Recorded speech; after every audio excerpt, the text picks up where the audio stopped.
Well, hello, and welcome to the finale of the Resident Evils. Let me just make sure. Yep, it's picking up. Alright.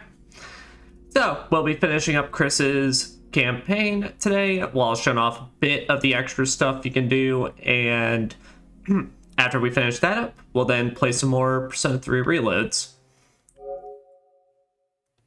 Since last we left off, we actually managed to beat both the first and second half of the mansion with Chris, so now we're starting off in the caves.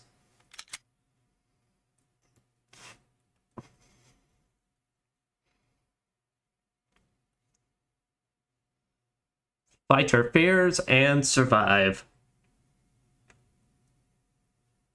You see, chat, I fear the unknown. I fear things like space. Space!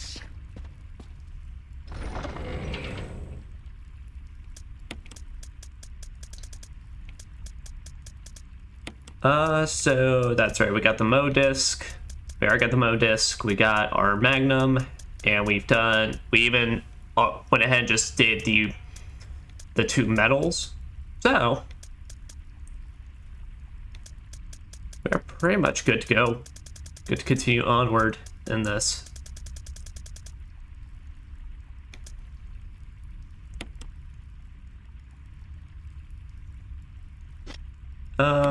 Yeah, I'll go ahead and bring the survival knife with me, but I think at worst I'm just gonna need these 10 shells, since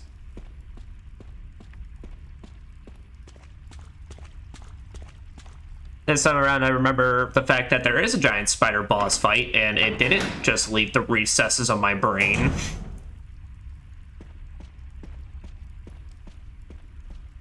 I think 10 shells is all we're gonna need, pretty much between like each save point. Large boulder blocks the way. There are blessings underneath the boulder. Unfortunately, we are Chris's twink version, at least compared to his roided self later on, so we do not have the ability to boulder punch just yet. But soon, I promise you, soon, we shall have that ability, and it shall be glorious. Yes, let us take his fucking Aztecian-looking shaft.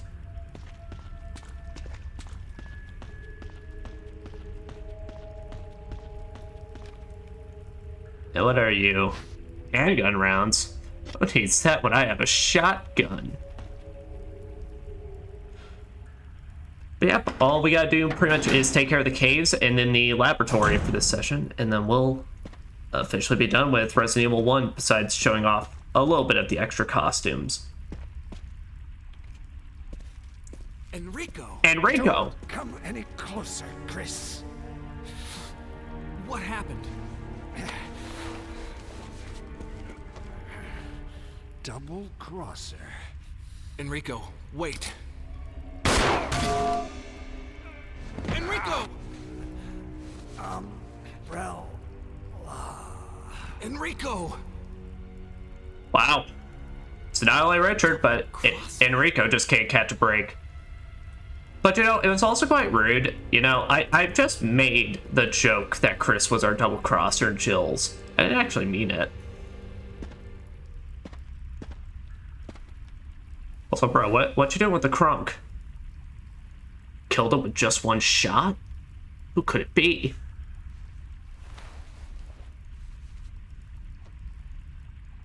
Wait, he's holding on to something.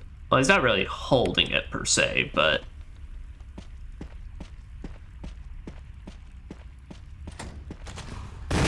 No hugs for me.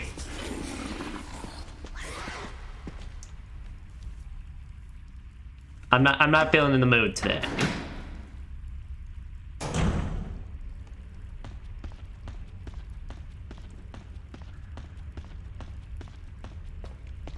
That's also handgun ammo. But now we have our crunk, so we can go ahead and start up our Indiana Jonesing process here, which actually let's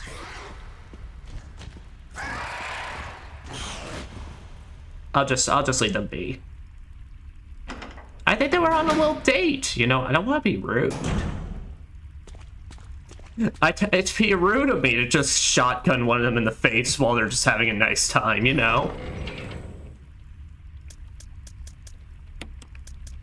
Do I only have 6 shotgun shells left? No, I definitely have more. Okay.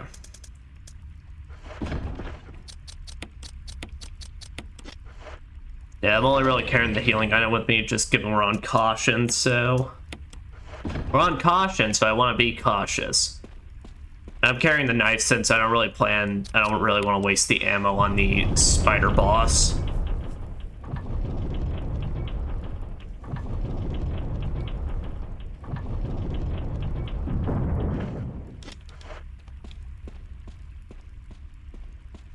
Actually, we even got a herb that we could just munch on.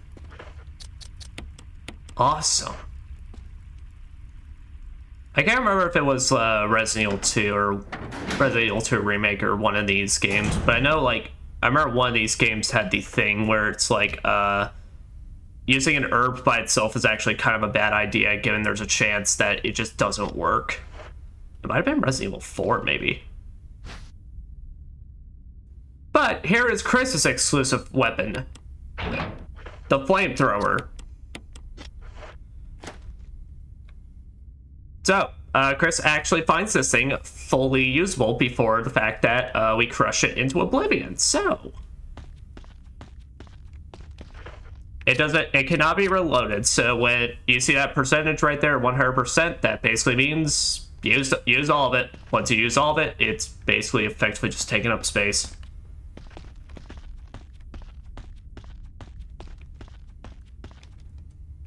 Which boulder blocks the way?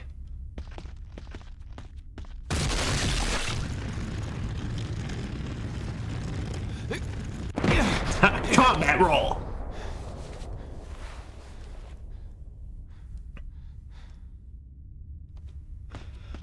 I think that was way more dramatic than what Jill did. I think Jill, like, if I remember right, she just kind of just tucked it. It's like, maybe I just flung his body, which I cannot blame him. I mean, well, I had the opportunity for more shotgun shells, but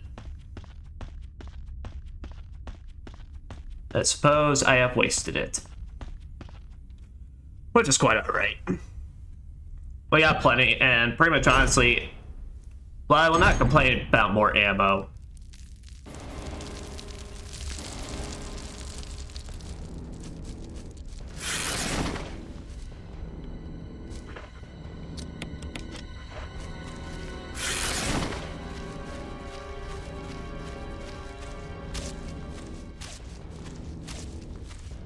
Yep, slash. See you later, fuckers. Yeah, that thing's 100% optional. You don't have to kill it. You just be a pro gamer like me and just leave it be. But unfortunately, that means, regardless, you have a useless just knife sitting in your inventory because I ain't ever gonna use this.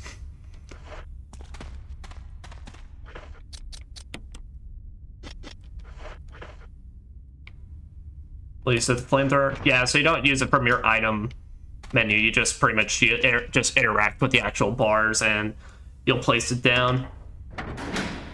And honestly, as exclusive weapons go, honestly, if I remember right, the flamethrower is kind of underwhelming in this game. I need to see it in action, but I can't remember if it has any stopping power, like, at all.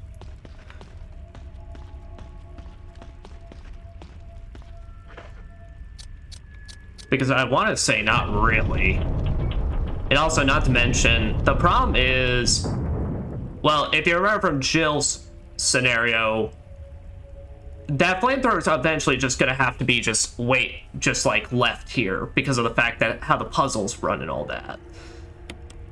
So it's one of those things that it's basically an exclusive weapon for this area. So, at least if I'm remembering right.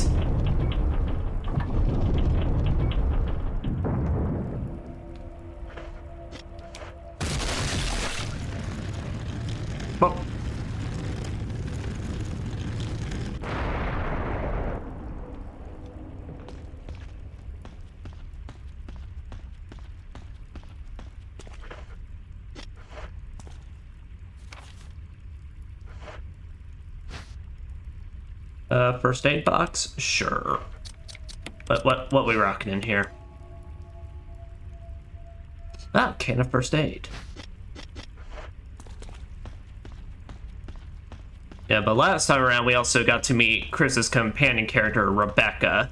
So I guess to kind of discuss about that, so as I kind of talked about a bit in Jill's campaign, yes. So that's the weird thing with Jill and Chris's campaign, is that's the thing that makes it a bit awkward in terms of, like, basically which person really went through the mansion and did all this. It's why I don't think there's ever, like, a specific saying of, like, who did what. But it's why I've always internalized the fact that basically the idea of both Jill and Chris are just running around doing stuff in the mansion. It's just conveniently things line up and one person does something here and then the other does whatever. But it's a thing where obviously we know how Jill's campaign ends and all that, where basically her, Chris, and Barry get out okay, but then now that adds into the question, now that we have Chris's, well, where was Rebecca? And that's kind of the same thing that's going to happen with Chris here, to go ahead and say, we don't ever run into Barry or learn what happened to Barry or where he went. I think it's just kind of implied that whichever companion character basically was there, they kind of just get picked up later on. But still, it's definitely one of the weirdest things, because it's one of those things where technically both campaigns have stuff that lines up with making both of them canon, in a way. Like, pretty much for Chris's, it would... Well, so... I guess some more so to start off with Jill's. With Jill's, it would make sense if pretty much Barry was the one that was a companion character that just made it out with everybody, and the fact that Wesker was basically faking holding, well, I don't really know if it was faking. I don't think it's a really right stated or what, but basically Wesker talked about how Barry's family is being held hostage by Umbrella and all that.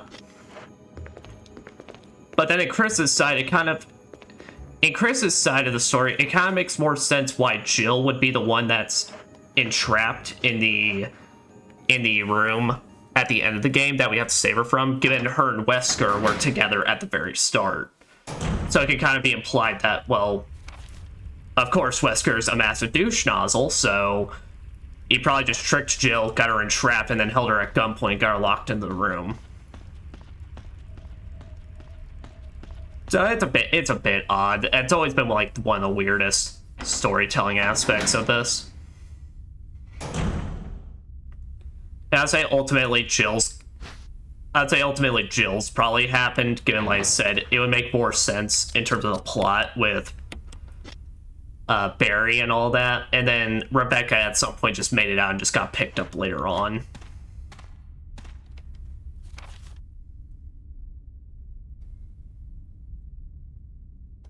Okay, yep, and we got both cylinders, so we can get on out of here. Hello. Goodbye. I don't feel like dealing with Giant Spooter today.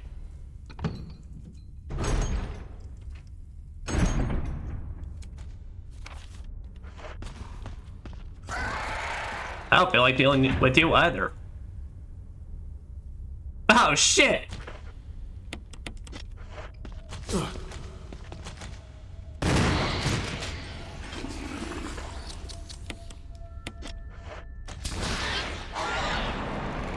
Okay, no, it's got stopping power.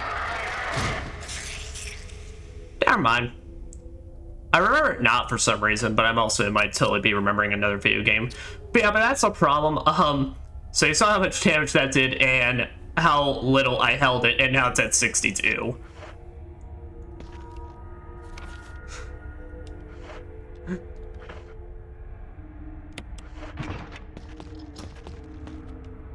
So, like I said, I guess very much it's the idea is you're using it for the spider boss fight or whatever, but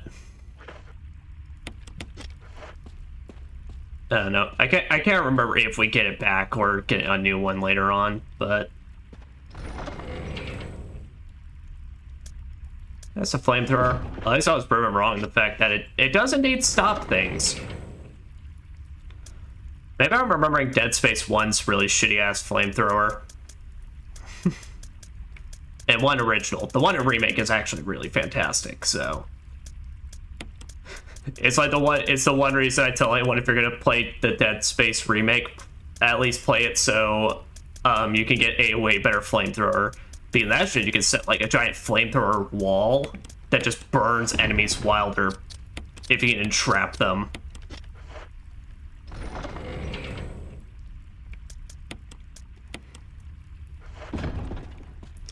I think we still need the crank, so I'll keep it with me. And it's the way to the shaft room, right? Yeah.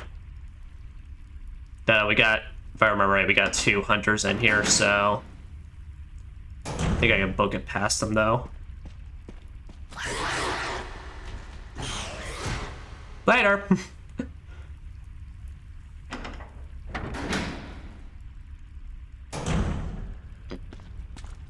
I remember the fact that for Resident Evil 3 Remake, I know they totally bring back that 100 lunge claw attack because that shit was the worst.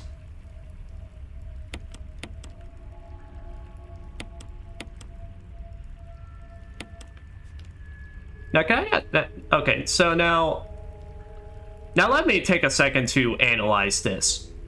And can I just ask, how the fuck does this work? That hole does not at all account for like all the multiple like parts that are poking out and all that in that bottom area. So obviously video games, so who gives a shit, but also I give a shit because I think it's funny.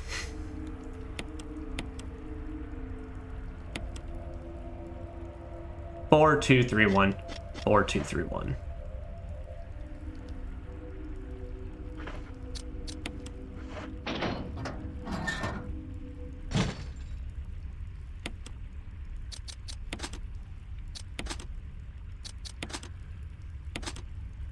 Looks like power's been restored. And usually, I'd say the fact that Resident Evil 1, not 1 specifically, but Resident Evil puzzles are like some of the most ridiculous in video games, which it's got some. But then it's like I remember Silent Hill exists, and Silent Hill literally has a puzzle that gets solved by the fact that you find some light bulbs in a tin can.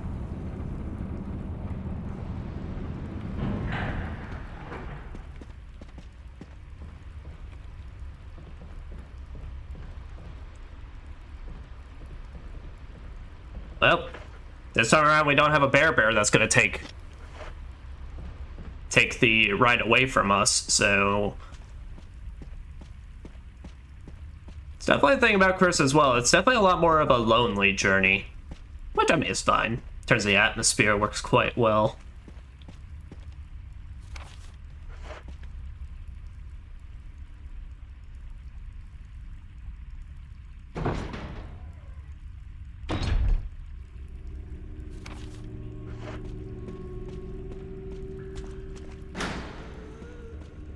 Unfortunately, though, that definitely does not change the fact that Lisa is gonna still roam around this room.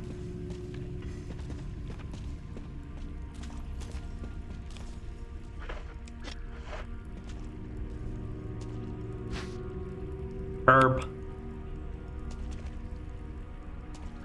Red herb.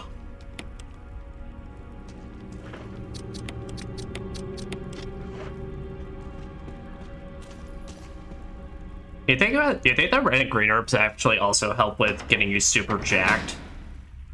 Yeah, it's like that because Chris doesn't know real shit about medical stuff besides slamming 2 herbs together, do you think he found a way to make them more for like his dieting purposes? And by that I mean he found out how to use the herbs to roid out.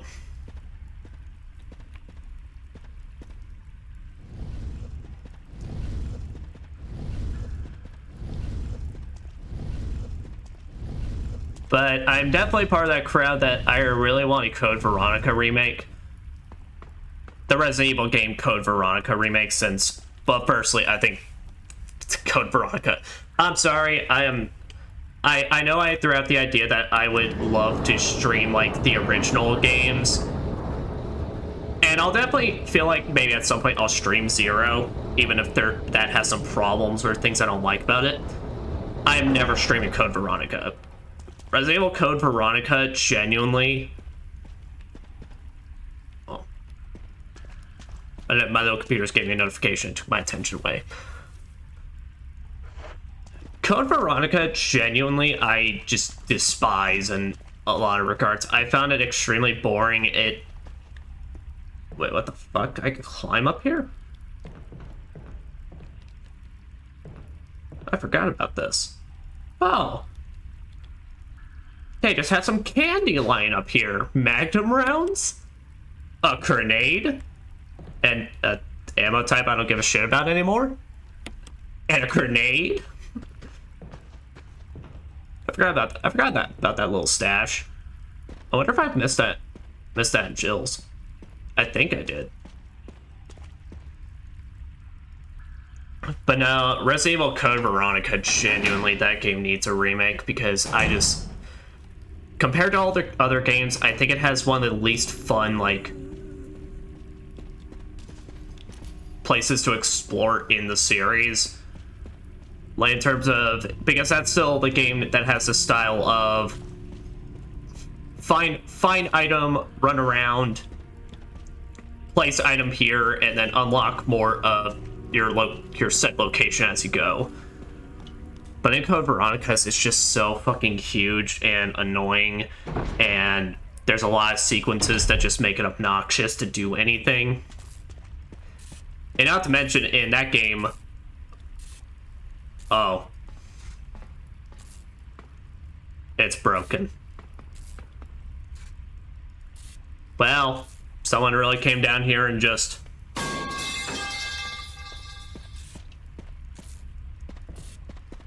Well, we didn't have Bear to take it away from us, but we had instead... just natural resources and water, I suppose. But so I will say that now, I will never... fucking stream Code Veronica, the original Code Veronica on this. I really hope they remake it because it could do a lot of good, and I'd be interested because that means we would actually have to see a remake version of Chris, which besides the fact that this game was a remake of that was on GameCube, but technically we haven't seen a modern remake with like this version of Chris yet. Obviously, there's a possibility they could just use what Chris looks like right now from the future games and all that. But I don't know. I think it'd be neat.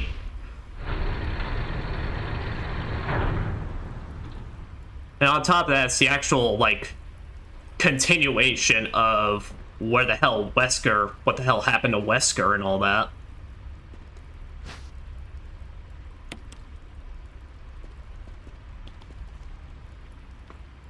Yep, so I guess... Yeah, so I guess you really do just get the flamethrower for that one boss fight, and then just that part of the cavern, which is like, alright.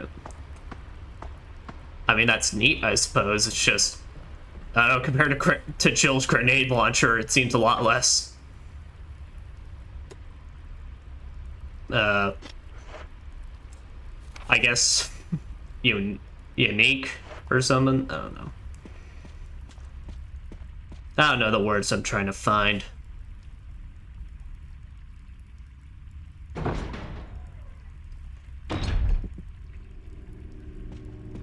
Alright. Let's see if I get tripped up in this again. Honestly, it's mostly the camera angles they use for this section that just kind of mess me up. Alright, I was about to say, I'm getting you as far away as this. I know the fact it's mostly disorientate you so that way Lisa can get you, but it's like, really?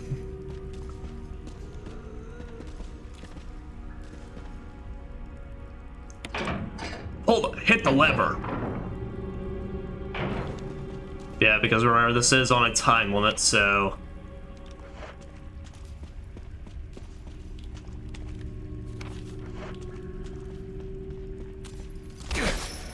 Bitch! I mean, I'm sorry.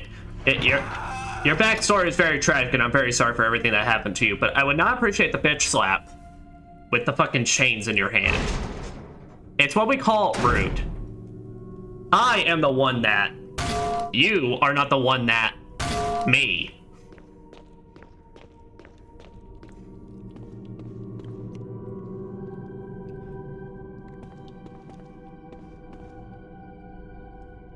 Shows signs of use? I'm curious. Can we actually... No.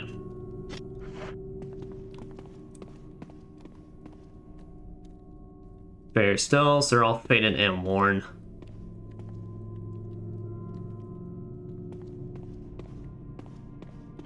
Yeah, I don't think there's anything in this main room. It's just at the end of this. Not with all the little snakes. I don't care for your little snakes. That is still warm.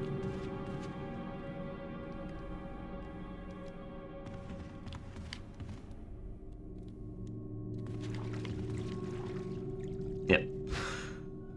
They take the jewelry box? I shall. And this is our ticket to the area before the lab.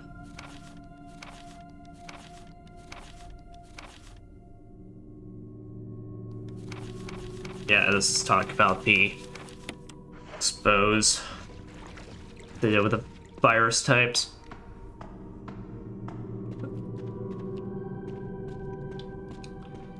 It's always one of the funniest things coming back to Resident Evil 1, though, given how, like, obviously, there's some crazy shit. Like, giant plant creatures, giant zombie sharks, and so on. And, like, really, the fact is, Lisa... Also, Chris, that is very impressive how you are doing that with that shotgun and not just, like, getting a caught between the bars. I'm kind of impressed. I don't think I had it in the original, but it's like... I think Jill can climb the ladders with the grenade launcher as well. It's the funniest looking thing.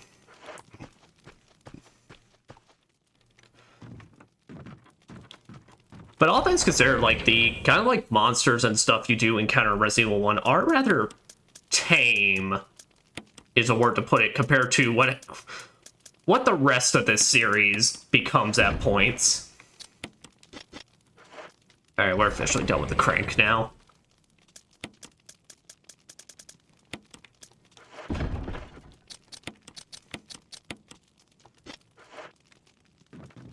Alright. And I'll hold on to these current items. Just because if I remember right, there's...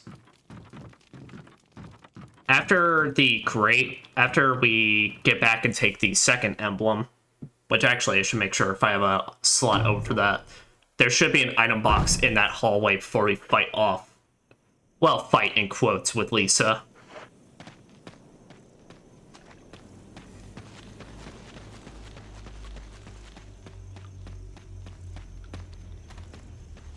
If I remember right, there's a Zombo that they place here. Fucking asshole.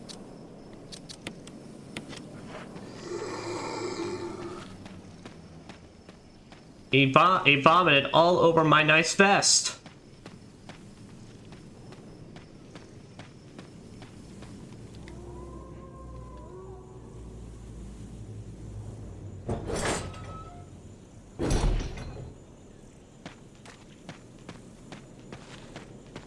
Looks like they got rid of both the zombies that were just kind of hanging around here, too.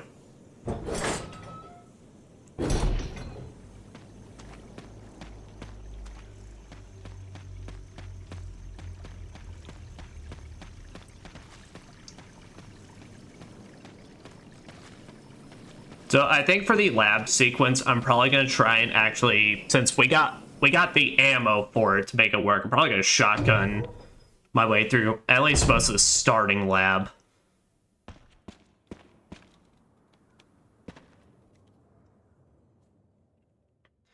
And then probably pull out the Magnum when probably around the time I have to deal with the first Crimson Head.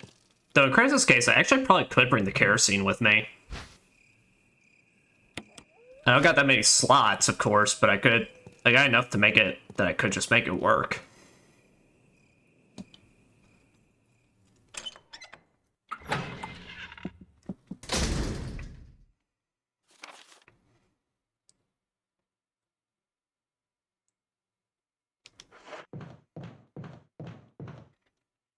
Good. I think I already talked about it. It's like, that's what I love. I love the Crimson Head mechanic in this game so much.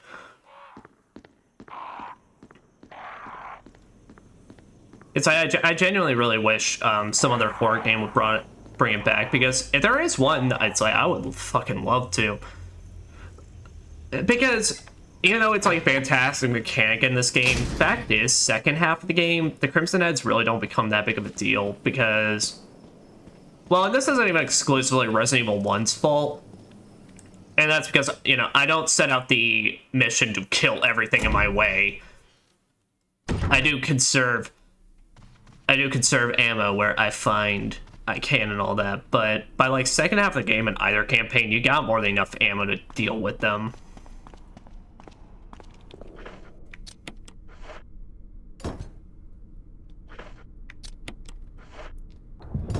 No, funnily enough, it's what it is that they're much more terrifying to deal with on invisible zombie mode, since, well, everything's invisible.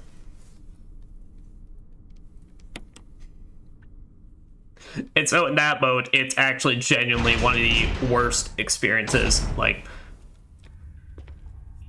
if I remember right, one of the hardest parts of that game is when you're actually forced to just at least fight the one Crimson Head in the game. Since I can't remember this, but I'm pretty sure they don't even... Yeah, we completed the entire cave sequence, so I'm gonna save for this. But if I remember right, in Invisible Zombie mode, I don't even know if Jill or Chris like auto-aim at the zombies in that mode. I think you're having to deal with invisible enemies and just kind of get an idea where they are and actually manually aim yourself. I could be wrong, but I remember that. I remember hearing something about that. Because truth be told, I've never beaten this game on Invisible Zombie mode because, well, I hate it. I've attempted it in the past. I played it for like 10 minutes and I just couldn't. I hated it.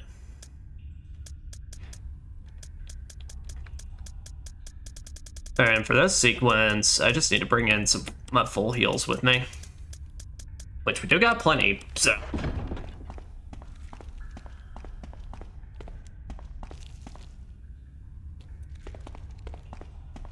So I thought that corner... The thing in that corner was just the item box. I thought it was more shotgun shells for a second.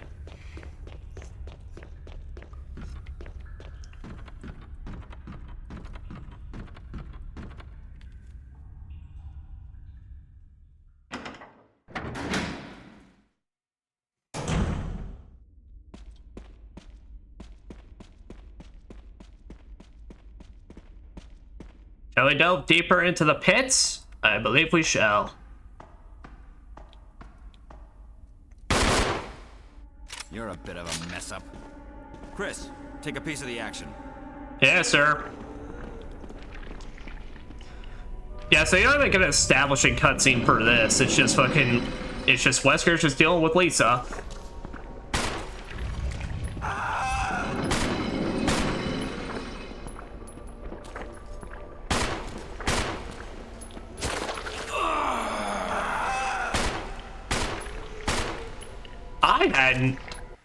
Firstly, I didn't know that was an attack she had.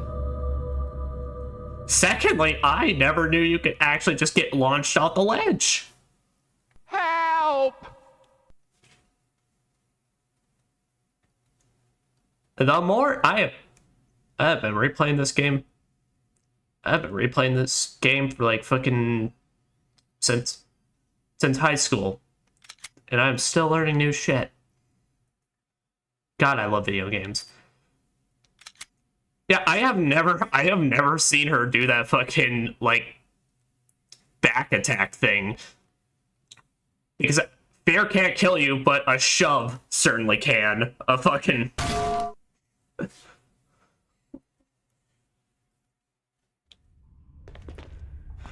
Because usually what happens is kind of like what happened in Jill's campaign, where usually I push the first block and then she makes the jump over to me, and then it becomes smooth sailing.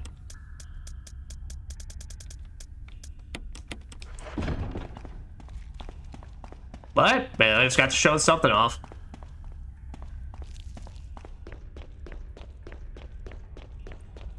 Also, was that the first time? I'm actually not trying to remember. I kind of clicked past it, I think, but is that the first time we died during this?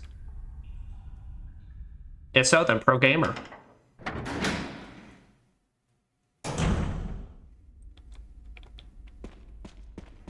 Because, you know, I just wanted to show off what the death screen looked like. You know, I figured it'd help everyone to at least see it one time. Hello, sir. I am not here to bumble it up this time.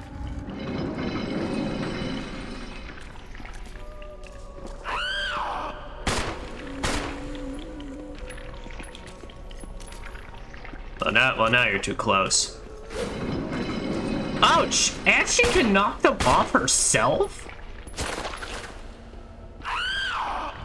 I am learning a whole bunch today.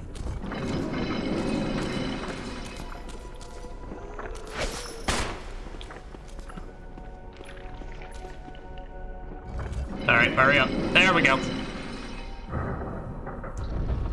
Unfortunately, Wesker is not as helpful as Barry is in this fight, given he uses a handgun, so it's a very occasional stun rather than a mostly guaranteed one. Goodbye, Lisa. Rest in the spaghettis, never forgetties. I'll investigate this area a little further. What is there to investigate? It's a coffin. Wesker's got this place covered. Better just hurry on ahead. I mean, obviously, the answer is because you're a big evil man, but...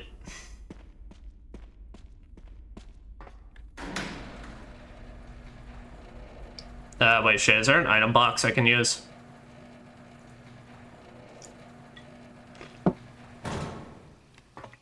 Please tell me there is. Fuckles.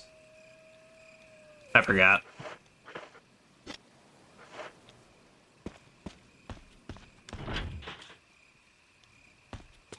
Well, time to awkwardly mosey on back.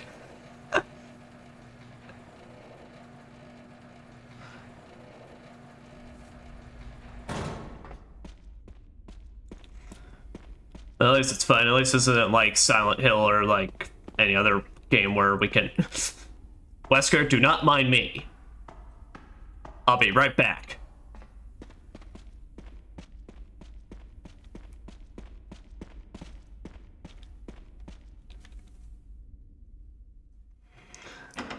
But I remember in Silent Hill 3 at the very least, you could actually...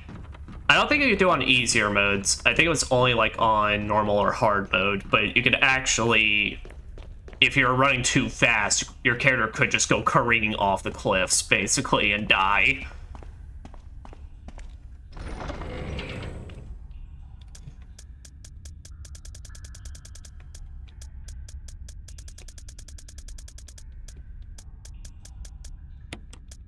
Air Medal of the Wolf, Medal of the Eagle, and for my sake, let's just go ahead and get that kerosene.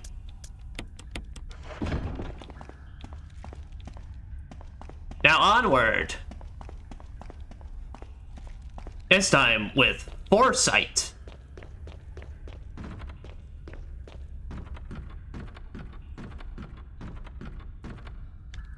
Those planks are being... Now that I actually take a look at those planks, those things are being held through sheer power of will and hopes and dreams alone. All right, Wesker's about to get a good view. What do you think of it?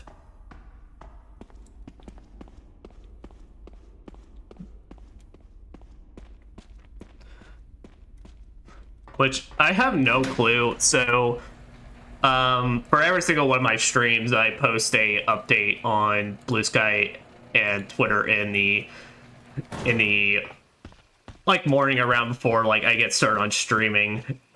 And I like to use GIFs for the games I'm playing. I looked up my GIF and I found what was of Chris that I can only guess is from one of the live action movies. A picture of Chris just fucking going, I'm gonna die peacefully, like wrapped up in Albert Wesker's like burly arms or something. I had no clue where I got, because I haven't watched the live actions movies, but I just saw that and I didn't find any other like gifs that I really wanted to use for like the finale of Resident Evil 1, so I was just like, yeah, fuck it, we ball.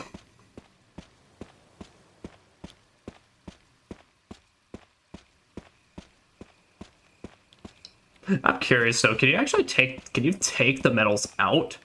Is it still shining? Nope, doesn't even let you interact with them. I was curious, like, if you yank it back out, does it just, like... Does it just flood it back in? Also, the electric capabilities in this place is amazing for this stuff to have worked while that flooded.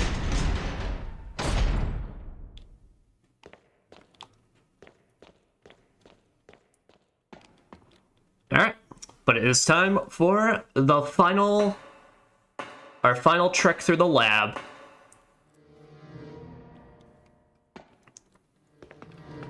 And I'm pretty sure literally nothing changes between Chris and Jill's campaign. It's pretty much near the exact same puzzles that you're dealing with and all that. If only I had an ink ribbon. If only you had an ink ribbon. If only you had an ink ribbon. Alright, Chris. You know what? Because you're being difficult. We'll just use our own because he doesn't want to pick up that one.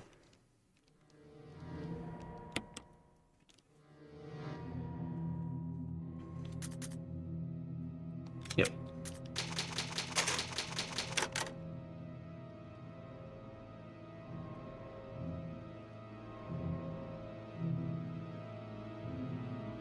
I can't remember. I think there's an extra thing of kerosene in here, which actually works out well. Good. I think there's only really like 3 zombies in this place,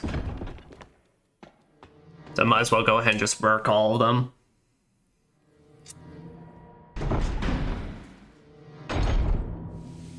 Yep, there is.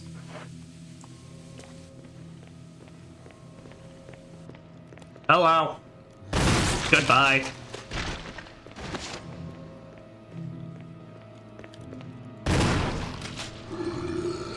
You know, that's quite rude that you didn't go down the first time.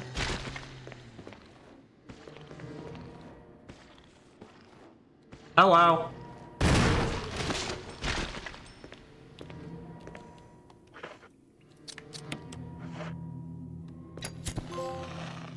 Break out the marshmallows. Oh yeah, no, so you can actually... Huh, surprised I've never actually gotten that trophy before. So yeah, so if you get 2 of them overlapped on top of each other, you can actually burn 2 zombies at once.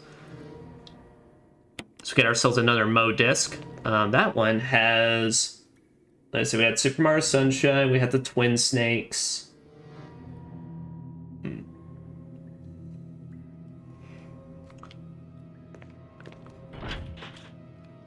You know what? Pokemon Coliseum, that's what's on that one.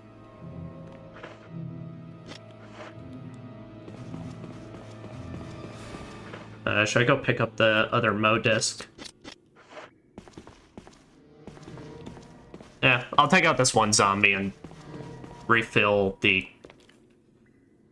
I'll go ahead and take out this one zombie, so I go ahead and burn his corpse, and then we can...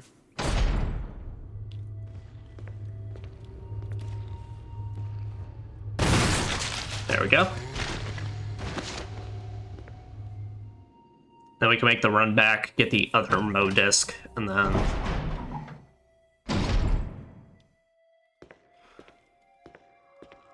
Yeah, that'll also give me a chance to refill my ammo. It's locked.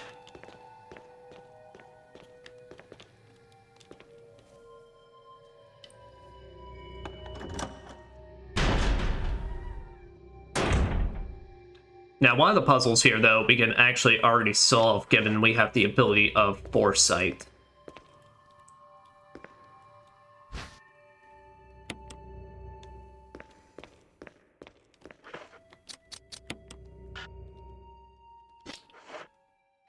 Oh, fucking hell, it can't be used now.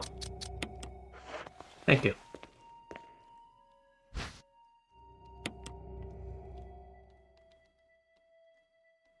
Now, we'll go back through this, though, to make sure this password hasn't changed.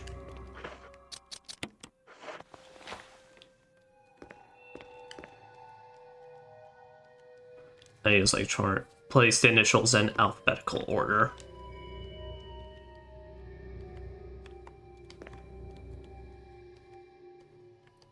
Alright, A. C. Well, that's gonna be hard to,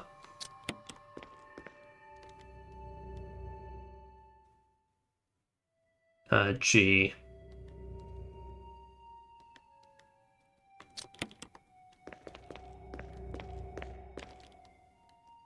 I'm gonna switch. Yeah, let's press it. Part of it's glowing red.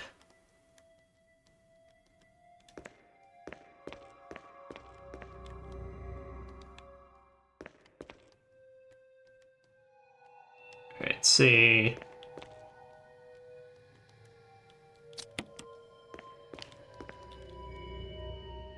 Okay, no, I believe it's cell again, because lungs and then the liver. Yep. Yeah, so it's cell again. So yeah, it's still the same picture. And once again, this is where you get the password for John and Ada.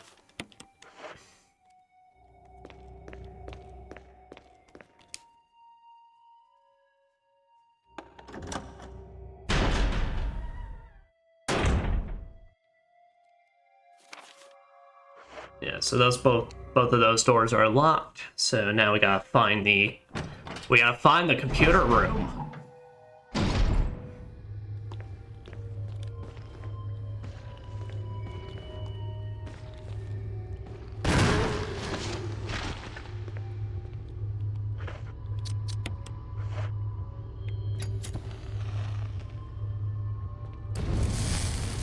I do believe, funnily enough, I don't think luckily we haven't had that issue, but if you don't actually if you haven't just killed a zombie, but they do fall on the ground, I do believe if you try to attempt to burn their bodies, then what happens is, the moment you just try, Jill or Chris, like, bend over to light them on fire,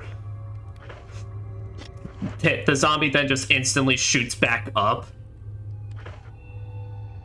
I don't think it used the actual kerosene, if I remember right, but I do remember that being a thing that can happen. More Magnum rounds.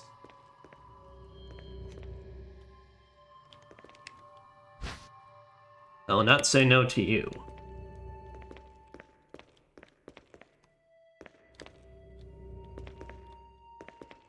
Oh, let's go ahead and take care of this.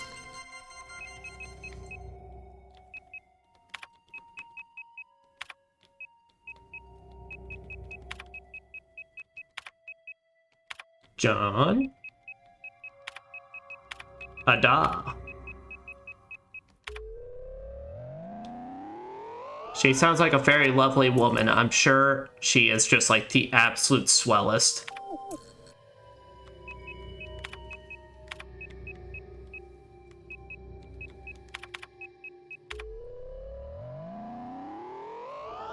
Permission granted. Unlocked.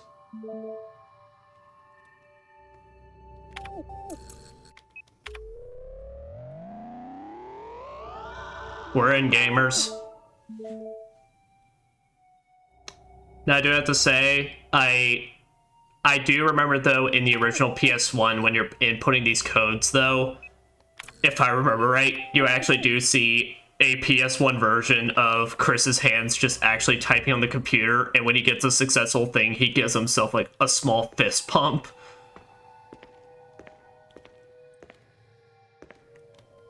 Variety of chemicals you've never seen before. A Granado? I will love to take that.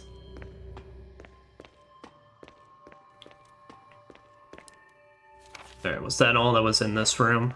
No.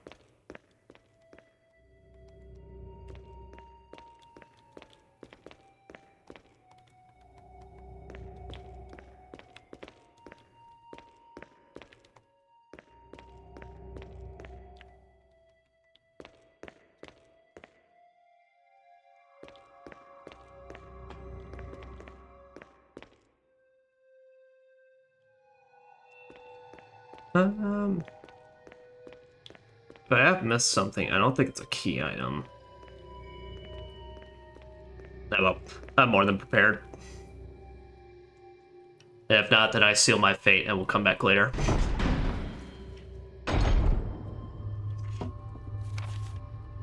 There.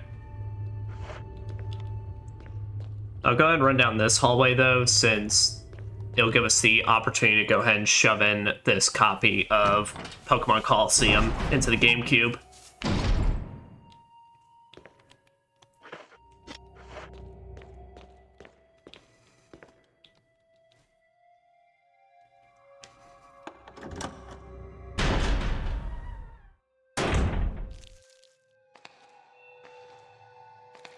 Hello. Goodbye. But there's a key item here.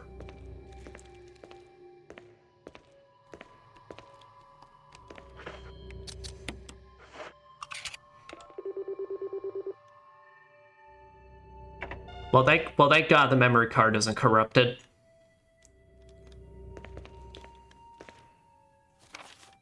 Facts.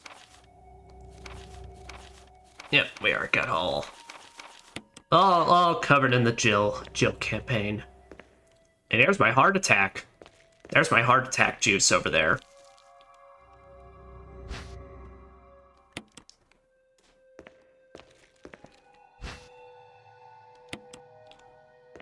Alright, I think I start running through this area with the Magnum now. Since I have been good and prepping all my space for it.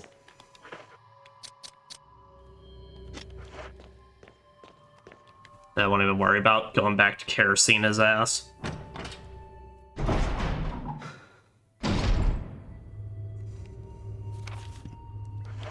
Ugh.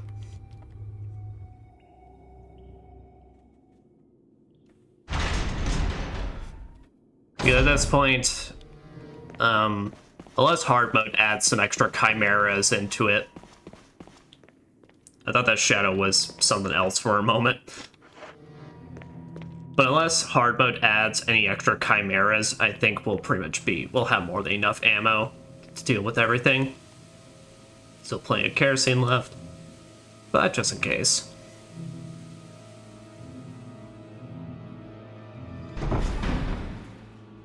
Yeah, plus worst case scenario, we'll still have plenty to make us last the final boss and have the extra shotgun and shells to make it work.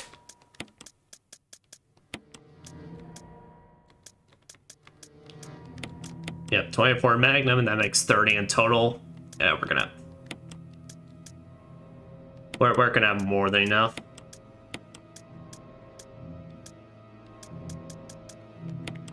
Yeah, take this Mo disc with us, and do I got the space? Do I want to carry an extra herb with me?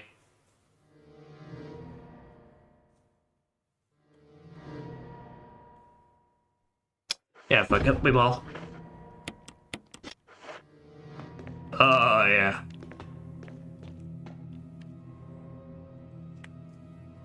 Yeah, unfortunately, this is the only real game where I can kind of go hog wild with the Magnum. Every other game, it ends up being my very precious, never used until X situation.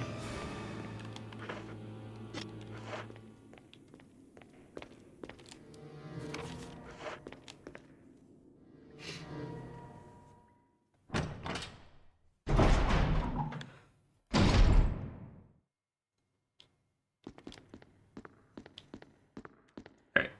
Yep, and there's our last Mo disc.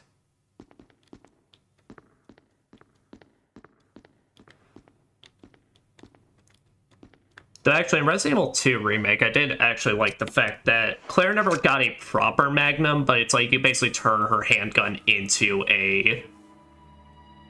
basically a B+ Magnum, I'd call it. Yep, Puppers, Jeff.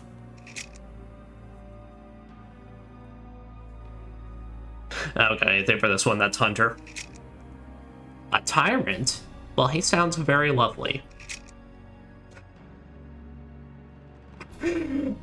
Oh, it cracks me up every time. Take a second, look at the guy on all the way on the left, though. That man is looking at Wesker like, bro, are you fucking for real? And then the dude next to Wesker is like I can't even look at him. 8462.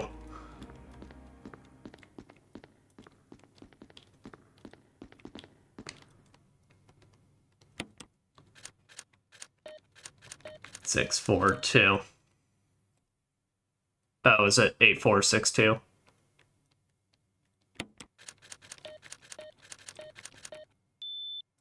There we go. First try.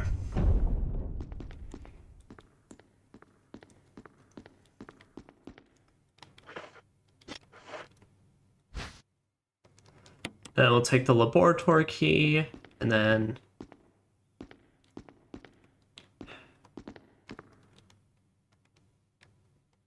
Oh yeah, now we can view Kenneth's film again. Help! What? Get away from me! No! Hey! No! Time, monster. You don't belong in this world. Hold it! Well. Got to just rewatch the poor bastard's fate. Alright, now, was there a Mo disc in this room, though?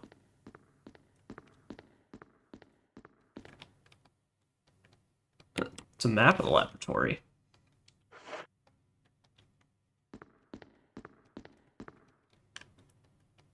All security camera recordings.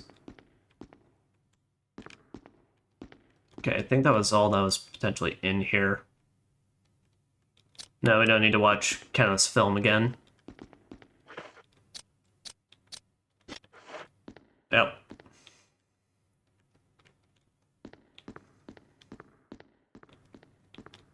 I remember there being a Mo disc in there, but I guess that's somewhere else. Because I know there's the one you have to reach by going through all the ventilation the ventilation shafts, and then there's another one that's somewhere. I believe it's, if I remember right, it's actually in that heated hallway with the chimeras that you have to walk through with the nitroglycerin.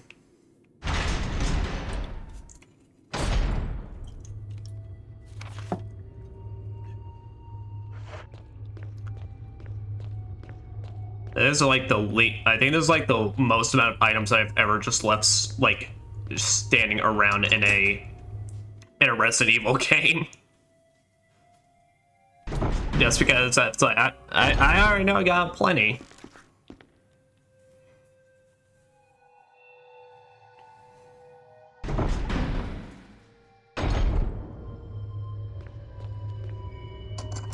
No further use for this key. I shall discard it.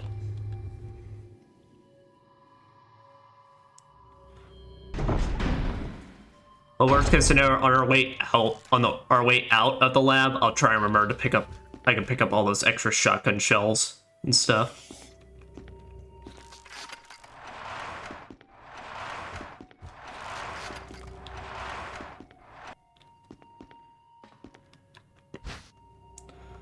So got some more right here.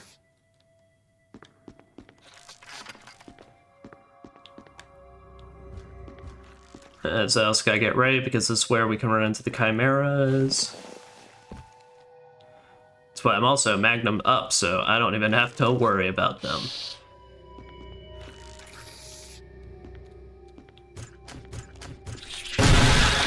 Oh, that will never not be just the best.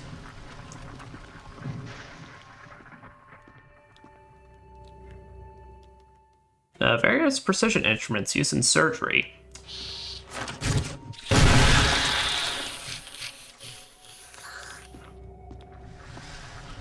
Yeah, there's part of me that looks over at OBS and the fact that it's telling me every time I shoot this thing, it causes the sound effects to go into the yellow. And I'm like, you know what, that's perfectly fine. It only highlights the raw ingenious power of it.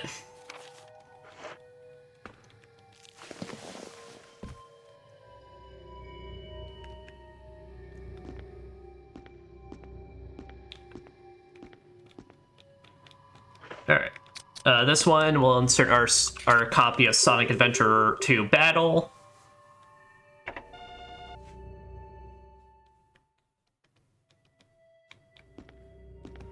And this one is the copy of Skies of Arcadia Legends.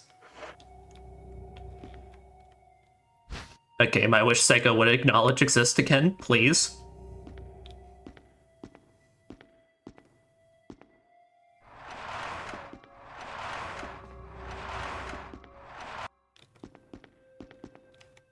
Like, I know Vice got a appearance in the Sonic All-Star Racing games, but I need more.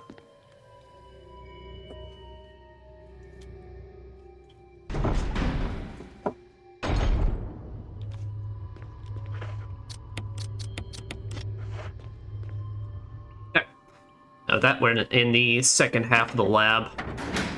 Basically the point right before we have to deal with the nitroglycerin.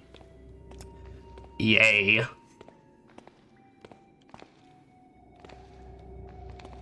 Oh. I didn't know there was a Zombo here. Well, let me just step in this room and get my trusty mechanism to solve that.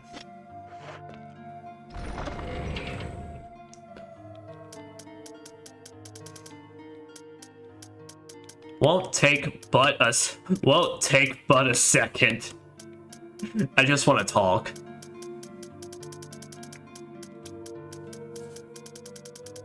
And get the kerosene just in case. No, I would find a use for these old shotgun shells.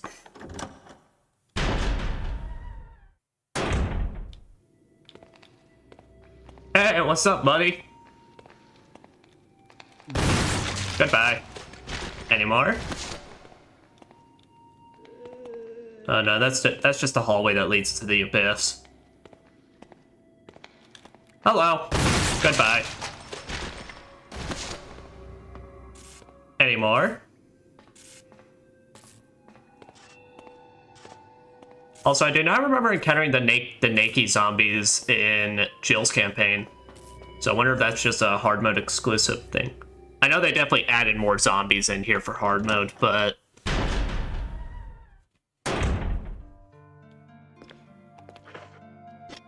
remember the original ones all, at the very least, just being cloned or in just lab coats.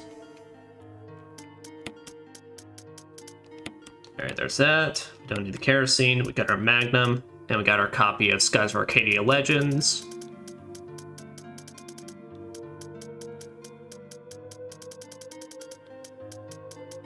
Alright. Or at least take this can.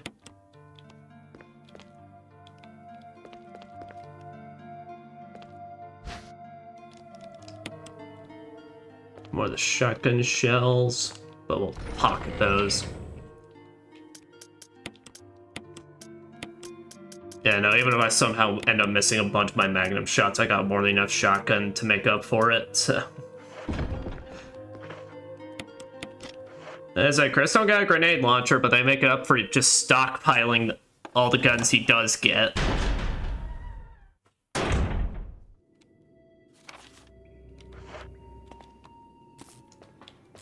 I mean, to be fair, that always does end up being like kind of just the roadmaps these games take, even all these survival horror type ones.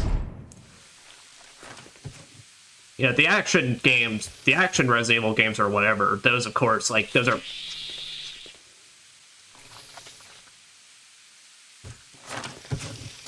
Hey.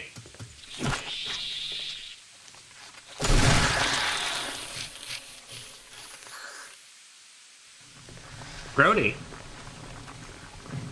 But of course the action games, I mean, they're always going to be action-based, so... The entire time, you're expected, by the time you get to the end of it, it's a big giant set piece. But the survival... But with the survival horror ones, it kind of always ends up being the case where, by endgame, they always end up being kind of shooting galleries.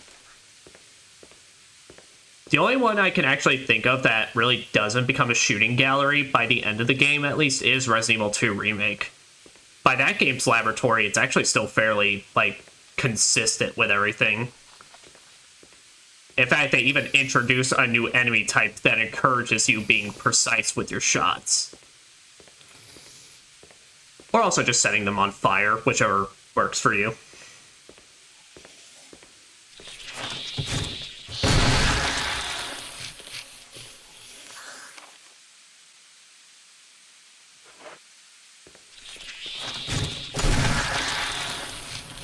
I was about to say, you did not just take that.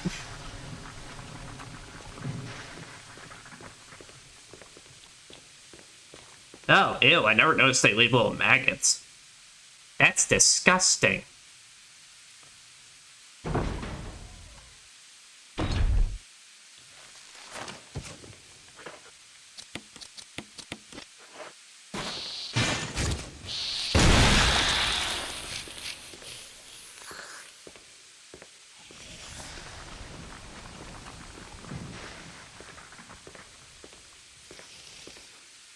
Oh, grenade. I don't know if the chimeras can actually grab you.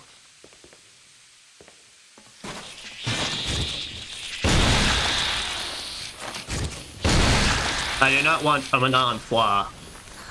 It is not in my greatest interest.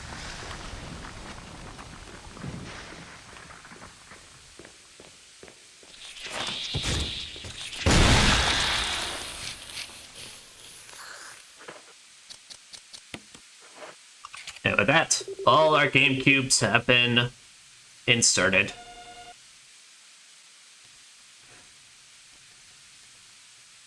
And once again, cannot actually do anything with that door until it's time to leave. So, for now, don't even have to worry. Alright, I think I got this place cleared out, so now, just check our last room and make sure that's okay.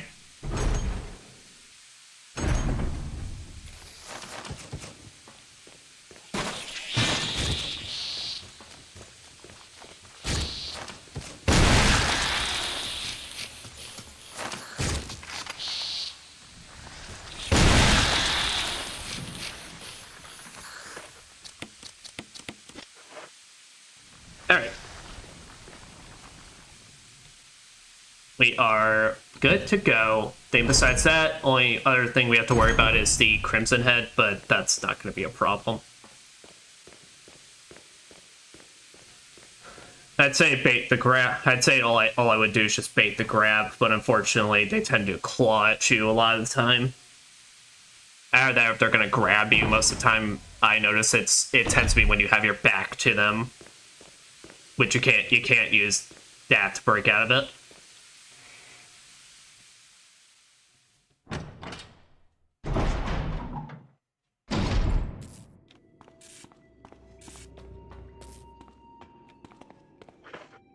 That is part I will save for, though, just in case. I'm not too worried, but you never know. It's an instant death scenario, and I'm not putting myself in the hands of fate at this point.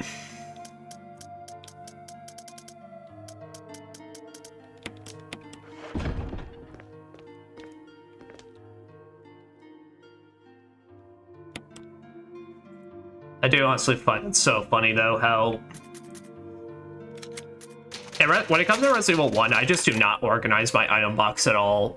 If there's just space, I toss stuff in there.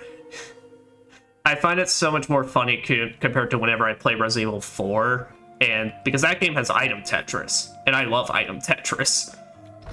And I make sure I do everything in my power to make sure it is so neatly organized and everything has a space, and all my guns are to the left, all my grenades are in like the top right corner. That's why it's just like, fuck it. Just throw a blue herb next to Kronk.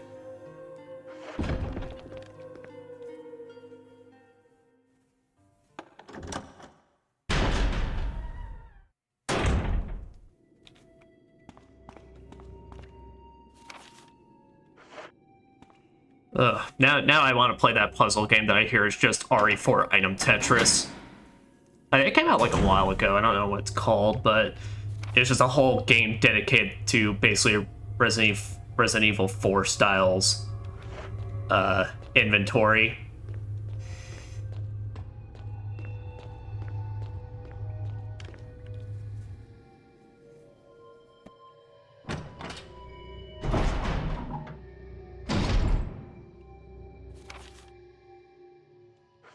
Alright, I think it was this room where I gotta use it.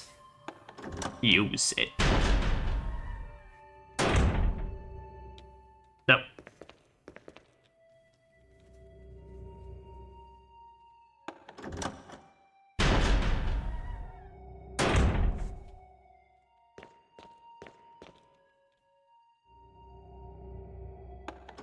Is it even this series of rooms? Or am I thinking of somewhere else? Nope, it's this room.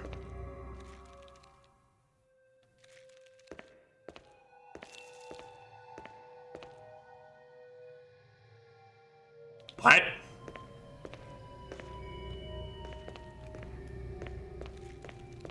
Did I not leave a dead zombie in here?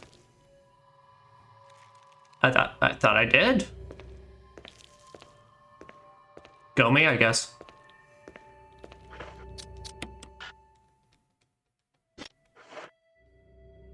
I could have sworn I had a zombie in here that I didn't blow his head off or burn his body.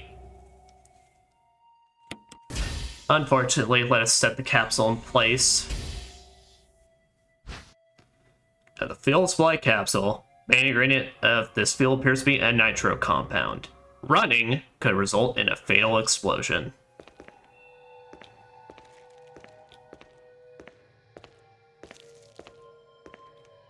Making my way downtown, walking fast, got nitroglycerin on my ass. Doodly doodly doo.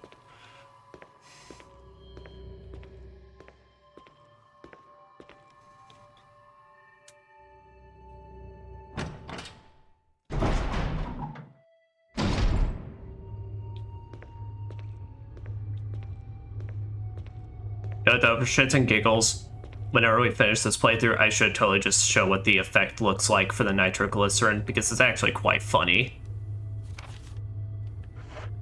It's funny because it's the exact... They just reused the explosion effect for it, I believe, for One Dangerous Zombie mode. The one where Forrest chases you around with grenades strapped to him. Where all it is just a bunch of JPEG explosions filling up the, just filling up the screen.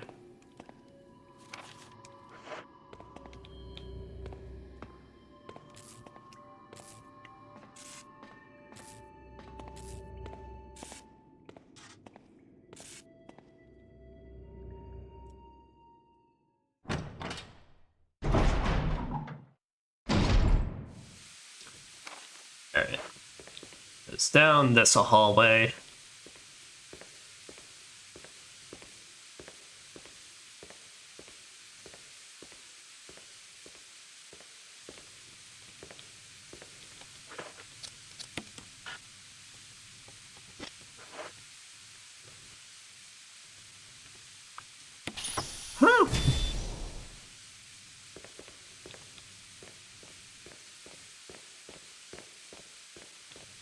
I have absolutely nothing to worry about, but God, does it make me tense every time. As if you just want to make it like a million times more tense for yourself, just play this on modern controls. Or what this game calls the alternate control scheme, and then just see pretty much, because in order to walk in that one, if you want to use the control stick, is you have to push very slightly on it.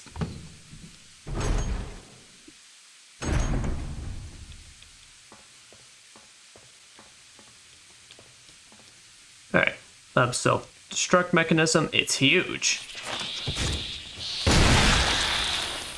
Excuse me. You're being quite rude, and I don't appreciate it. Yes.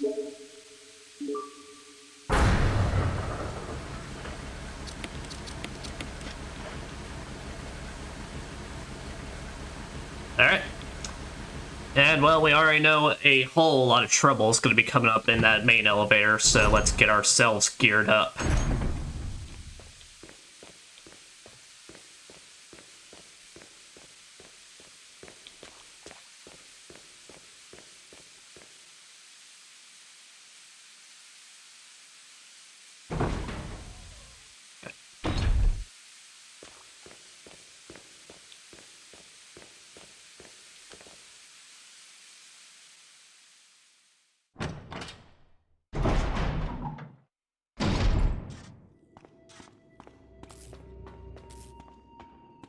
I will definitely say, in the writing department, it definitely... I mean, like I said, I like Rebecca, and I definitely wish she'd make more appearances in, like, mainline games and all that. It really does feel like they had a lot less for her to do compared to Barry in the story. Which sucks, because I said I like her, and I like Bear. So I do wish maybe she had a more prominent role. But I mean, keep in mind, Barry, we at the very least knew he was at the start of the lab after you fought with Lisa. I mean, here we don't even know where Rebecca is right now, besides the fact that she's probably still hanging around the mansion. So for all Chris knows, he probably just doomed that poor girl.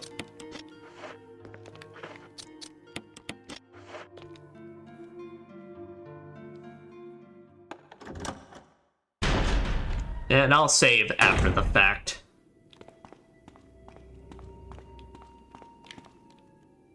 Elevator isn't working. My fucking ass. I did not just run through all that bullshit just to tell me that you are not gonna send me to space. Space! Chris! I was just talking about you. I saw you in the inner garden. I finally caught up. You fucking left my Glad ass. you're okay.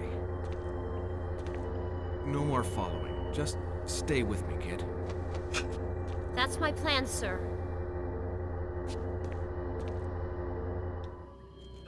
Oh.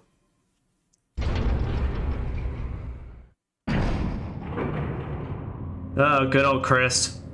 Too bad that intelligence never grows throughout the series.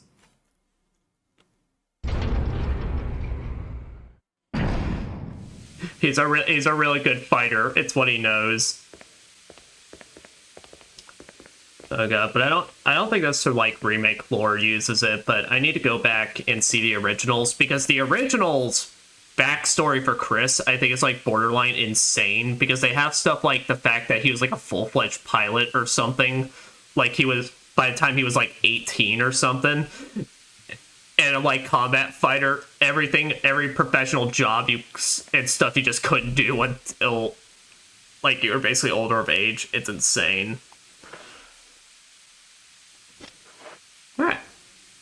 Well, Rebecca, ignore the fact that I am fully loaded up and look like I'm ready for war. I'm sure everything here is going to be completely fine. Wesker. So you've come. Chris, you make me proud. I've also arrived. Of course, you are one of my men. Thanks. Since when, Wesker? I'm afraid I don't know what you're talking about. Since when have they been slipping you a paycheck? I think you're a bit confused. I've always been with Umbrella. And stars were umbrellas. No, rather, my little piggies. The Tyrant virus leaked, polluting this whole place. And unfortunately, I had to give up my lovely members of stars. You killed them with your own dirty hands! You son of a bitch! No. Oh yes, dear. Just like this. Rebecca! Don't move! Jesus. You. I don't think you want to die just yet. I have something that's of some interest to you.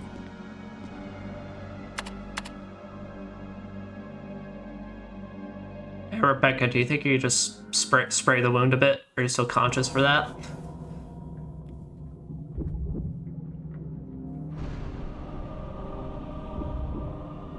Good old GameCube rendered establishing shot.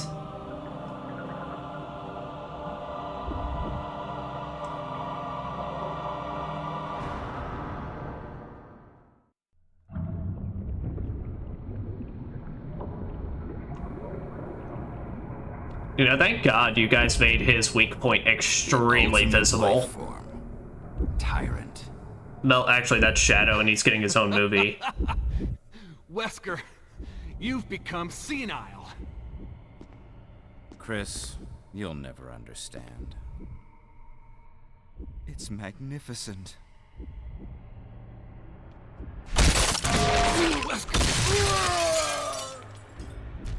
Well.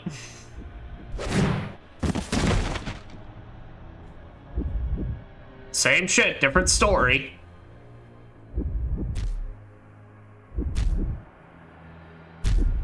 Come on, you test tube freak.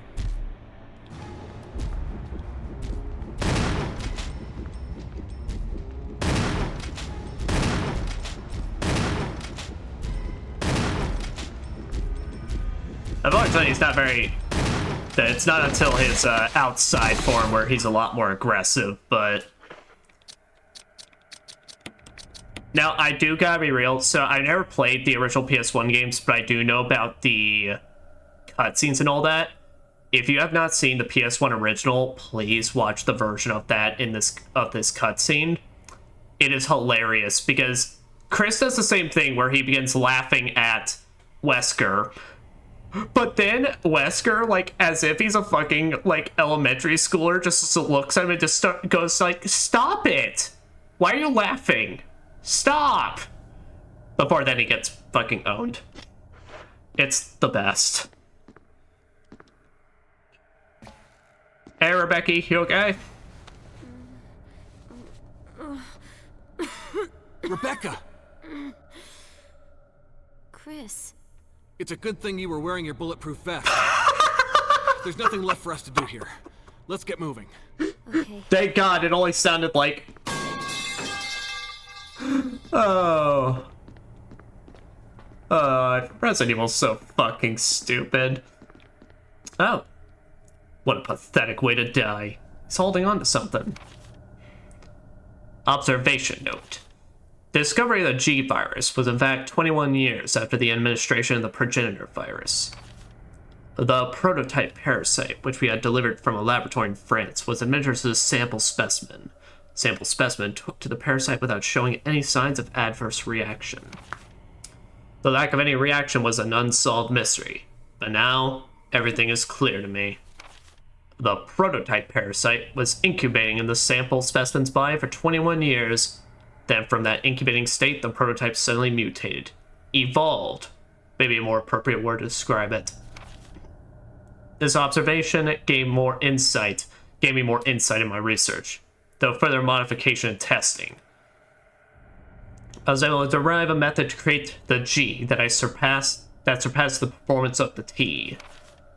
This was a breakthrough that would change the future of the BOW's history. Can't wait to see the look on Alexia's annoying face when I finally announce my research, but unfortunately I'll have to wait a few more years to completely verify my findings. William Birkin. Well, he sounds like a swell fellow.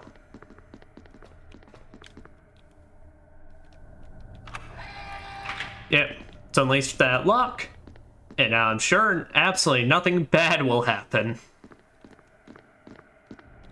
We'll be able to get out of here scot-free, no issues, no ifs, ands, or buts, or...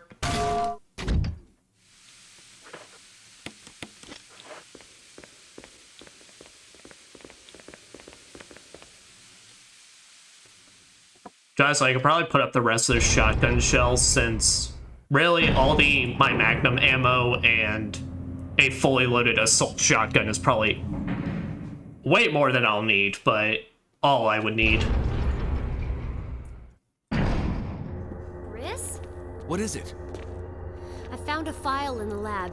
Apparently, there's still a lot of Tyrant virus here. We should blow this whole place up. Right. The show must go on. I'll leave that up to you, Rebecca. I'm on it. I'll start the self-destruct system I found a little while ago. It's not like we're out of this yet. I'll see you on the outside. Outside. I know you just got shot and you are probably horrendously traumatized and such, but go blow this shit up. She did bring it up, so she did volunteer for the job.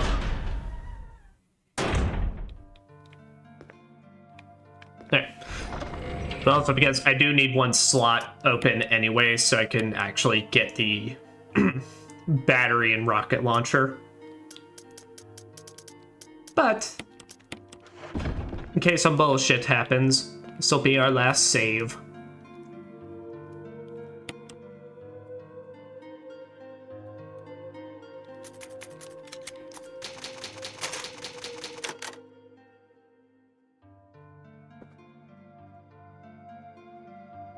Alright. Save successful.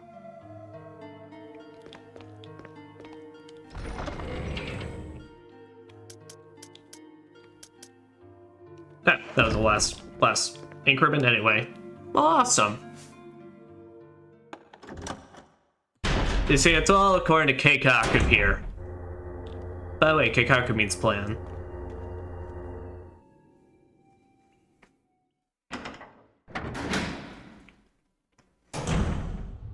Self-destruct system has been activated.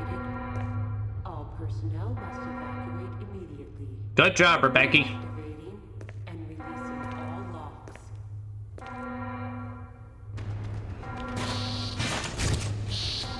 Unfortunately, I am not dealing with y'all's asses. I got a friendo I need to save.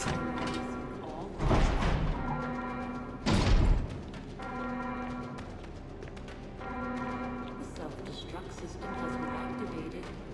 All personnel Yeah. must evacuate So let's pull all these down so we can get Jill before we head on out of here. That's like, this is definitely one of the weirder aspects to the plot as well. It's like how saving your other protagonist is more of a just kind of like thing you just kind of happen upon. Because like I said, there's exactly 3 Modisk in the game, and one of them you have to use slap in the yellow tiger eye to get. So it's like very much under the context of Jill and Chris just gotta happen upon this shit.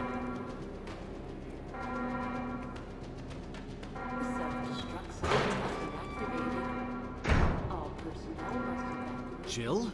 What's that? Chris! You're okay. Purely blue tonic. It's Wesker.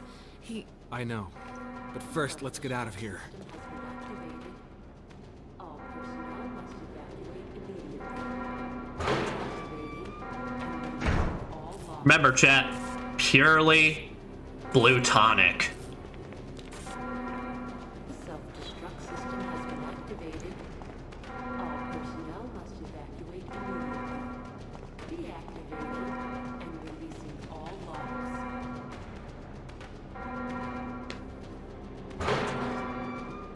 Self-destruct system has been activated. Let's get going! Personnel must evacuate. No, guys, I'll wait twice. Deactivating and releasing all locks. No, we gotta talk about at all what happened to Bear Bear. Self-destruct system has been activated. All I guess not. I guess we'll just pray he finds his own way.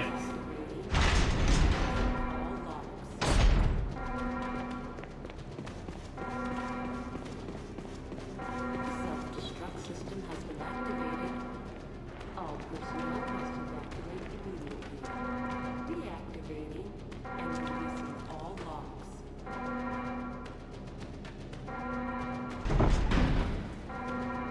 Self-destruct system has been activated. No. Personnel must evacuate immediately. That could have saved here. I'm confident. All locks. I'm confident I'll do just fine. The self-destruct system has been activated. All personnel must Man, Chris, we really ain't gonna bug. I mean, I guess I said we wait for her outside, but all locks. we really don't want to wait just a little extra. This is Brad. Running out of fuel. This is your last chance. If there's anyone alive, give me a sign. I repeat, this is your last chance. Damn, Brad. Thanks for giving us the last chance, even though this was very much your fault. But you know, it's fine. System has been activated. We'll deal with it. And we'll talk shit about you all the way to the Resident Evil 3s. All locks.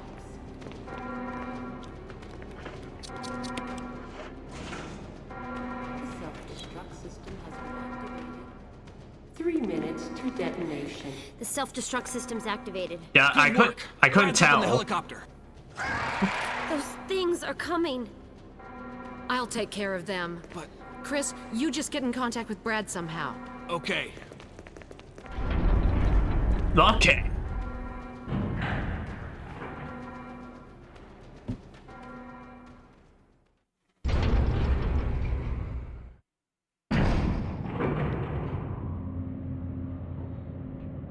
You know, they could at the very least play some nice elevator music while I wait here. I mean, look, it's a zombie... it's a zombie outbreak, but it doesn't mean it has to be, like, completely menacing and quiet.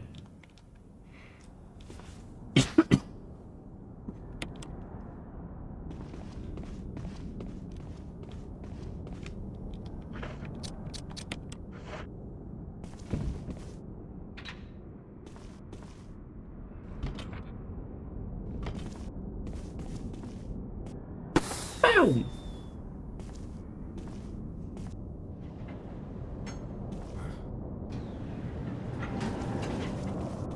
Chris! You okay? Yeah.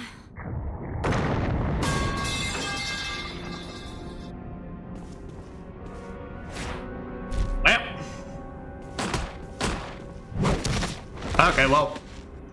I mean, it happened to Chris as well, but it's like they should both just be dead from that.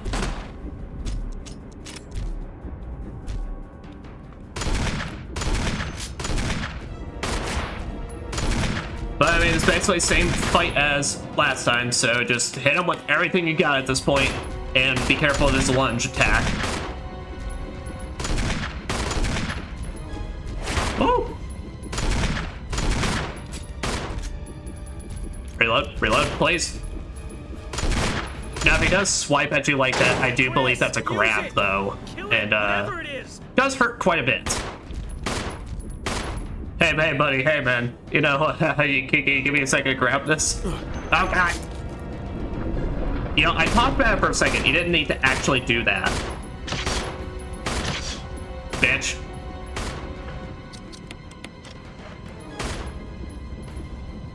Boom. And you are done. Though there was a part of me really hoping we get the chance where he just deflects the missile.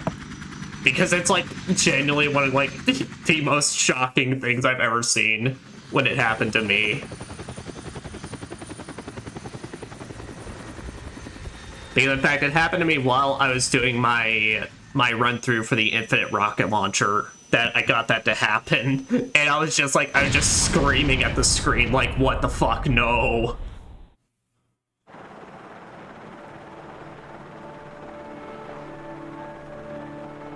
But we did it.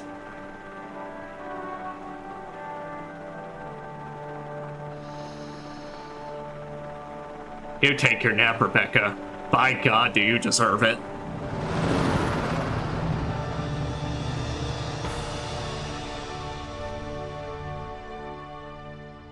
We have beaten the survival horrors.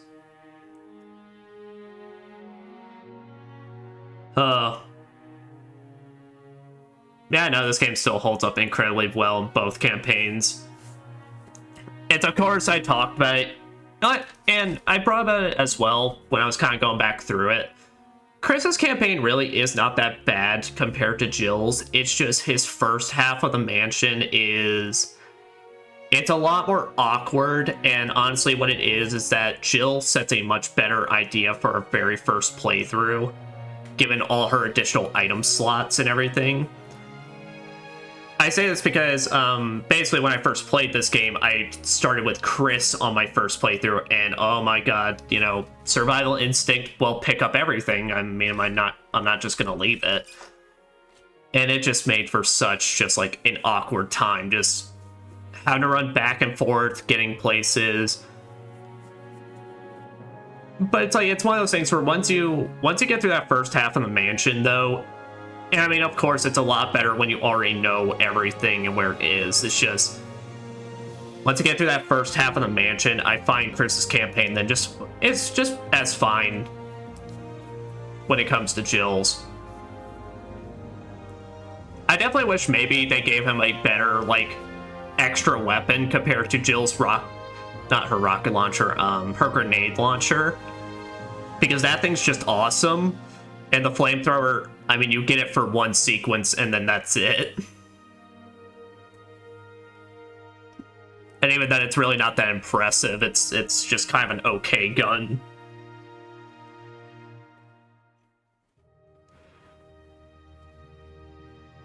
But no, I mean, as survival horror games go, this is still really up there, and I love this game. Chris, you did a fine job. Ah, hell yeah. And I beat under 6 hours. Now play with features from the prototype version. Real survival mode. Item boxes are no longer connected, meaning that items can only be taken from a box where they were stored. Also, weapon aiming is manual. Oh, I forgot about that fact. Oh god, that sucks as well.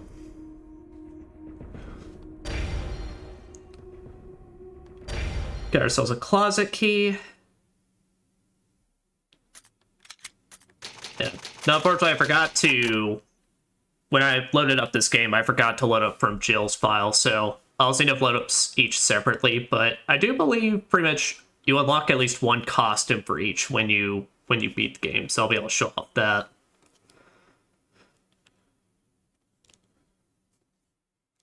But no, I mean, and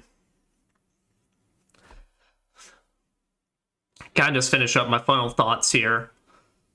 As I said, I mean, the atmosphere is like, it's still fantastic. I think this game is still like amazing looking. Because it's like, it's, you know, it's obviously it looks on par with a bunch of stuff nowadays, but like to put this into perspective that those models and such were like from a fucking GameCube game, and it's just like it's so good. And I mean, it's like I said, it's just and plus they give you, of course, as we got real survival mode. Like I said, there's stuff like also in the Invisible Zombies mode. There's the One Dangerous Zombie mode, which honestly those ones are pretty just like okay features. Mostly because if I remember, One Dangerous Zombie, I mean, it's fun and such, but it does have the thing where it's like, I believe once you kind of get past the second half of the mansion, I don't even think the second half, I think it's like after you do all the deathmatch stuff, Force kind of disappears, but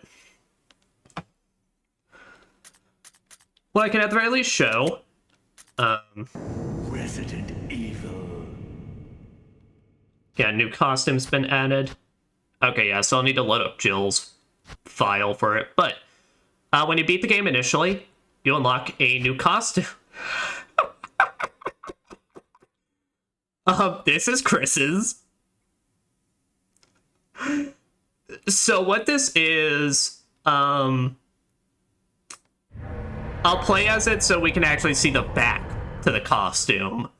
But what this is this is an outfit that's referencing his sister Claire in these who you play as in the sequel, Resident Evil 2. It becomes more apparent with the back of his jacket, because the back of his outfit has the same like angel design and like the the same like angel logo or something that Claire does.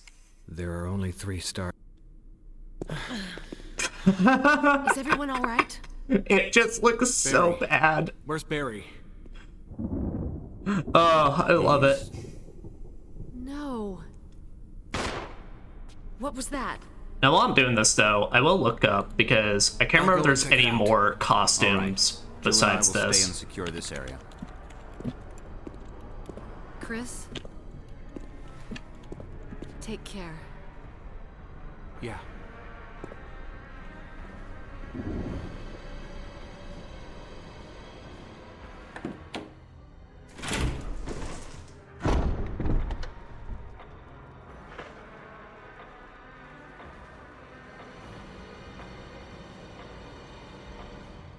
Alright, so there are some others that... So there are other costumes that you can unlock in this game as well. So I don't think I got the prerequisites for it, but the thing that kills me though is the fucking his just big ass pouch on the back. But yeah, so I believe his sister Claire, there's something in her outfit has that angel design that's like on the back of his outfit here. So that's why it's like it's kind of a reference. Now, why the hell he decided to put on sunglasses and a beanie, I don't know. But it was an aesthetics choice, and that is what he decided. Now, I guess while I am doing this, though, I can show off where to use that closet key. It's not in your inventory, it's just something that gets auto-used, but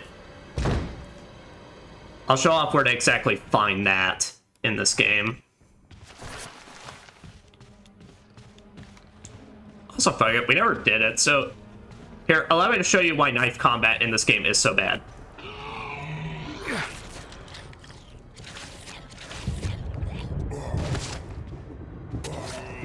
So not only that... Oh, Jesus. Okay, please don't kill me while I do this. I'm on normal. So if an enemy's on the ground, if you stab them, it causes them to get right back up. So it's not even... The knife's not even good for that when you think it'd be good for, like, just stabbing the shit out of them while they're grounded.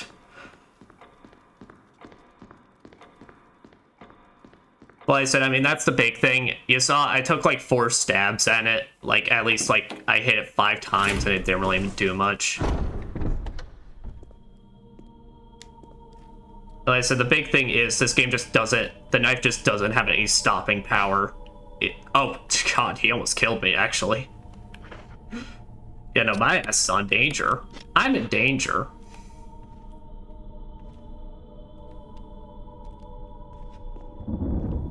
It's fine, I'm not even taking this seriously anyway. Besides, I mean, if Chris and Jill really wanted to know fashion, they just get a cool-ass hoodie like mine.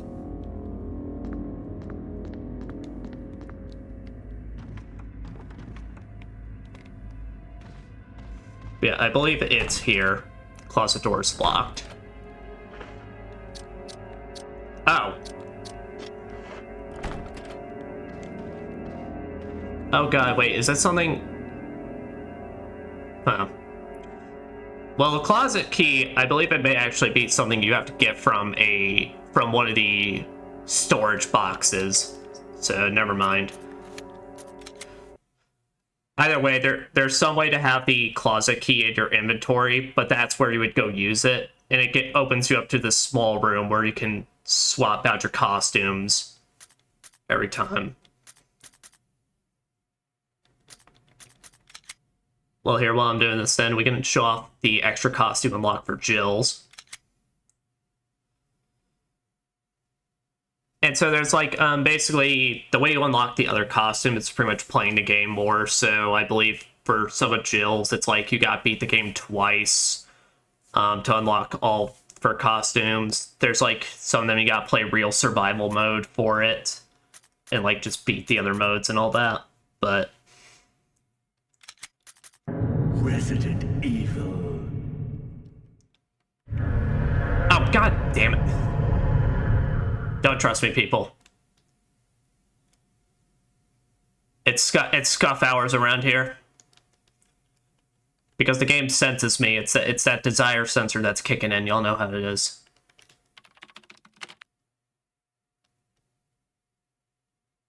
It only has to take a little extra time because of PS4 loading.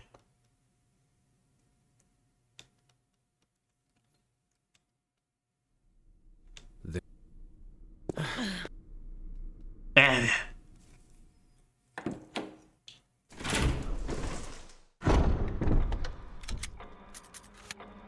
Alright, this time I won't go as fast, I promise. Go slow and steady, because apparently that's what wins races around here.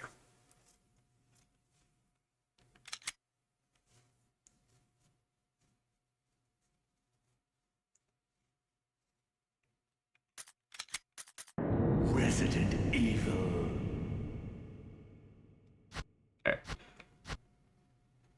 Okay, yeah, so you get Jill's military gear for just being it the first time.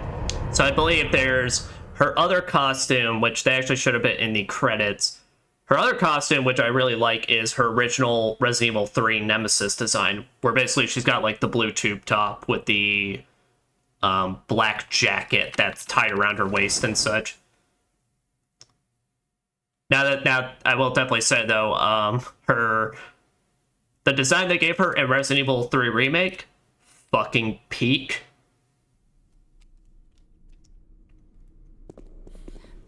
What is this place? This one's alright. Not quite your ordinary house. That... I don't really care for the goggles, really, but...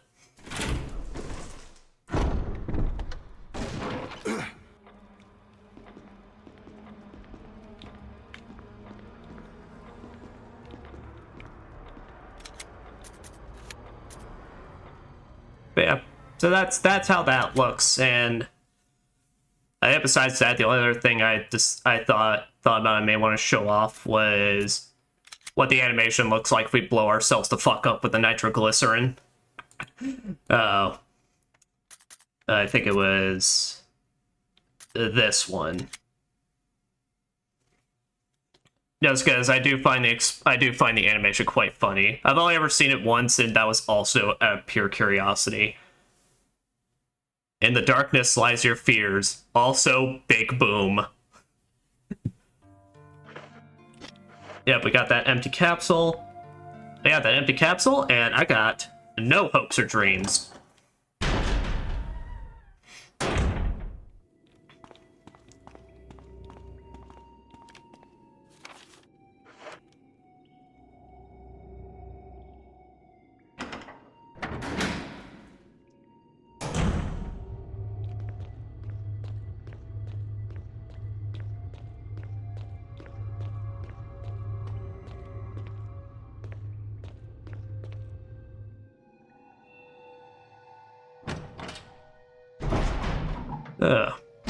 But after we show off what this explosion will look like, then that'll basically be the end of our Resident Evil 1 playthrough.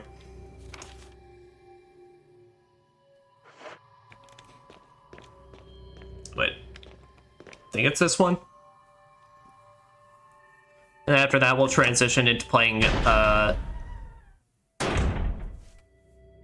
No, I was at the right door, and then I still thought wrong.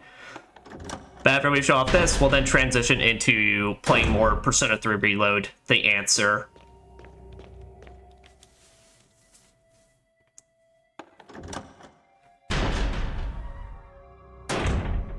Alright, Chris. You ready to get blown the fuck up?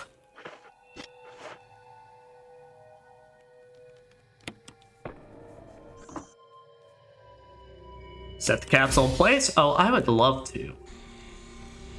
And we are going to be the absolute most responsible with this. Walking could result in a fatal explosion. Well, good thing I gotta run.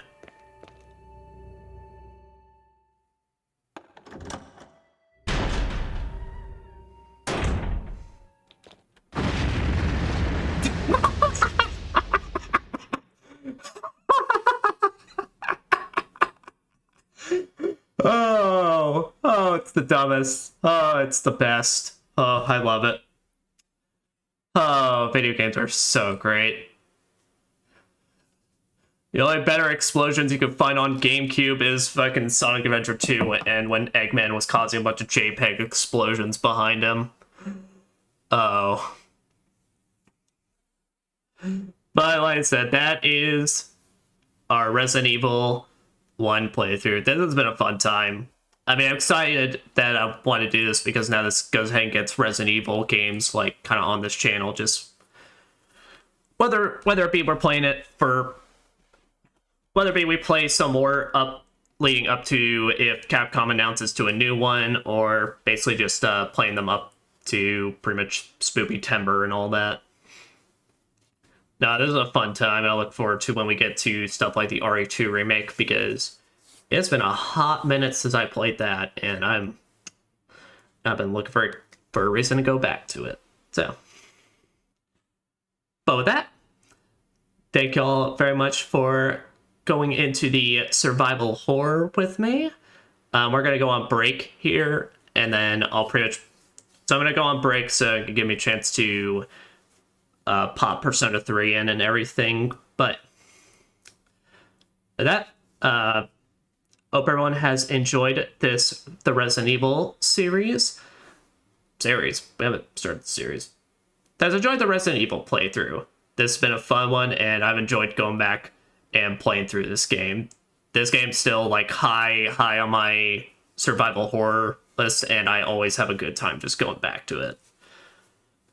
But with that, we'll BRB, and then we'll come back in with the Persona 3 reloads. Thank you all very much, and I will see y'all in the next 10 minutes or so. Bye.